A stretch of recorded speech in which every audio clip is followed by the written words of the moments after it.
अगर आपका fan slow चलने लगा है तो फ़ैन का ब्लेड साफ़ करें और कैपेसिटर को चेंज करें। ये कैपेसिटर 2.5 एमएफडी का होना चाहिए। कैपेसिटर मार्केट में आराम से 30-40 रुपये का मिल जाता है। अब इसका हम कनेक्शन करना सीखेंगे। सीलिंग फ़ैन में 4 वायर होते हैं, 2 स्टार्टिंग के, 2 रनिंग के। एक स्टार्टिंग और एक रनिंग का वायर लेकर आपस में कनेक्ट कर देना है और एक स्टार्टिंग वायर और एक रनिंग वायर का कॉइल लेकर कैपेसिटर में कनेक्ट करना है। वीडियो अच्छा लगा तो लाइक करें।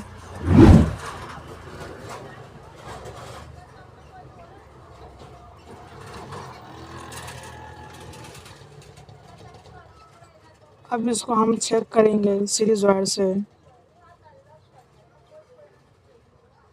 फैन एंटी क्लॉकवाइज चले तो डायरेक्शन सही है। अब इसको हम लोग चेक करेंगे अच्छे से। ये देख सकते हैं अच्छे से स्पीड चल रहा है, रोटेट हो रहा है। Make sure to like the video and subscribe for more tech videos. And don't forget to turn on all of your notifications.